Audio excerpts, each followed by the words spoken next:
నీకేమన్నా షుగర్ ఉందా ఏంటా నీళ్ళు? కాస్త ఒకసారి వెళ్ళి చూపించుకో.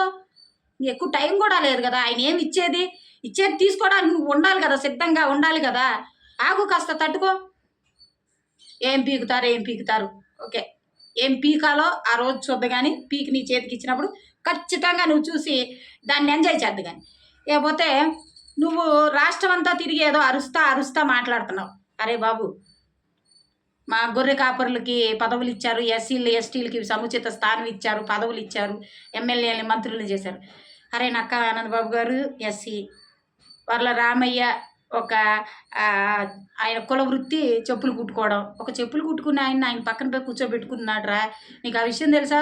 కొల్లు రవీంద్ర గారు మత్స్యకారుడురా, ఆయన్ని కూడా ఆయన పక్కన కూర్చోబెట్టుకున్నాడురా. ఆయన్ని కూడా మంత్రి ఇచ్చారా. నీకు వాళ్ళు ఎస్సీ ఎస్టీ బీసీలన్నీ నీకు తెలిసి ఉండకపోవచ్చు, మైనారిటీలని నీకు తెలిసి ఉండకపోవచ్చు. ఎందుకంటే ఆ రేంజ్లో చూస్తారు మా చంద్రబాబు నాయుడు గారు.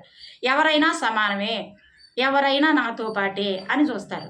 మీ నాయకుడేమో వీళ్ళు ఎస్సీలు, వీళ్ళు బీసీలు, ఎస్సీ ఎస్టీలు అందరూ గుమ్మం బయట ఉండాలి, నా రెడ్లు మాత్రమే లోపలికి రావాలి అనుకునే స్టేజీ మీరు ఎదుర్కొంటారు. కాబట్టి మీకు తెలియకపోవచ్చు.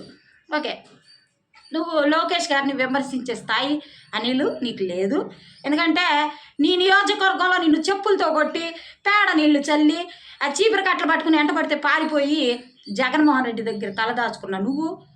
అక్కడ బెట్టింగ్లు వేసుకుని కబడ్డీకి క్రికెట్కి బెట్టింగ్లు వేసుకుని డబ్బు సంపాదించుకునే నువ్వు, నీకును అసలు తను గెలిపించకపోయినా తన మంగళగిరి నియోజకవర్గాన్ని అభివృద్ధి చేస్తూ, తన అధికారంలో లేకపోయినా సరే అభివృద్ధి చేస్తూ అక్కడ ప్రజలతో శబాష్ దట్ ఈస్ లోకేష్ అని అనిపించుకుంటున్నా. మా లోకేష్ అన్నకి నక్కకి నాగలోకి అనుకున్నంత తేడా ఉంది.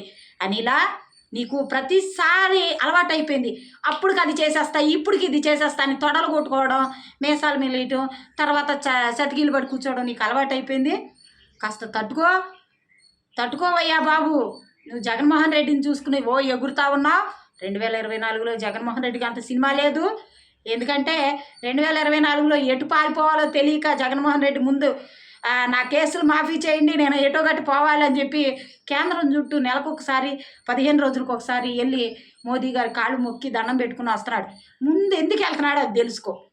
నోరుంది కదా అని లోకేష్ గారిని అదే పనిగా విమర్శిస్తే అనిల్లు జాగ్రత్త అయ్యా, అసలే రోజులు బాగోలేదు. నీ నియోజకవర్గ ప్రజలే నిన్ను చెప్పులతో పేడతో చీపురులతో కొట్టారు.